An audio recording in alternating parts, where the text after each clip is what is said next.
नमस्कार दोस्तों, आप सभी का स्वागत है। मैं हूं सौरभ कुमार और आप सभी का स्वागत करता हूं। देखिएगा, ये क्लास 10th के लिए हम लोग लाए हैं और बहुत ज़्यादा जो वी आई है इस पॉइंट को हम यहां पे आउट करा रहे हैं और 2023 के लिए बहुत ज़्यादा इंपॉर्टेंट है, इसलिए आप इसे करके जाएंगे। अगर आपने विगत वर्षों के प्रश्न को भी देखा होगा तो आहार श्रृंखला से आप क्या समझते हैं, फूड चेन क्या होता है, इस चीज़ों को समझने की कोशिश करेंगे।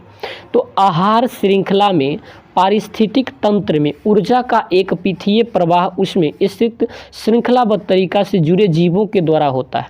जीवों के इस श्रृंखला को आहार श्रृंखला कहते हैं। मतलब एक पथीय होता है, यानी एक पर एक डिपेंड है और एक के बाद एक दूसरे पर डिपेंड है।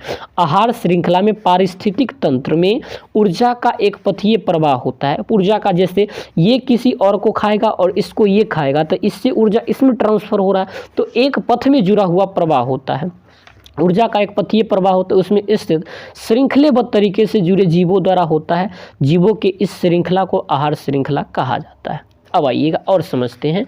एक आहार श्रृंखला का प्रारंभ सदा उत्पादक से होता है। जहाँ से प्रोडक्शन होता है, आहार श्रृंखला का प्रारंभ वहीं से होता है। तो याद रखेंगे, एक आहार श्रृंखला का प्रारंभ सदा कहाँ से होता है? उत्पादक से होता है, प्रोडक्शन से होती है।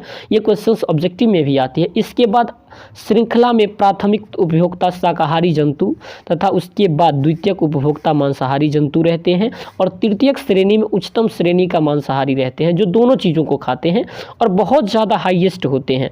इसी प्रकार भी आगे होती है। जैसे मैं कहा कि घास को कौन खाएगा? ग्रास हॉपर खाएगा। ग्रास हॉपर को कौन खाएगा? मेढक खाएगा। एनर्जी यहाँ से यहाँ ट्रांसफर हुई। मेढक का एनर्जी कौन लेगा? सर्प ले लेगा और सर्प का एनर्जी गिद्ध ले लेगा। गिद्ध का एनर्जी, इसी तरह से प्रोसेस बाय एक पथ में ही ऊर्जा का ट्रांसफर होता रहता है। तो यही इसी को फूड चेन कहा जाता है। क्या कहते हैं?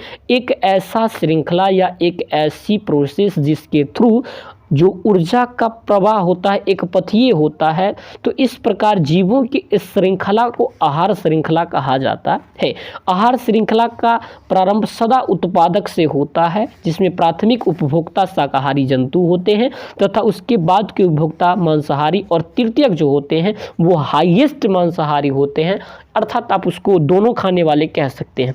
तो मुझे उम्मीदें हैं कि मैंने जो समझाने की कोशिश किया मैं अपने हद तक वो आप समझ पाए होंगे। अगर आप इसका PDF चाहते हैं तो मेरे दिए हुए नंबर पे आप कॉल या मैसेज कर सकते हैं।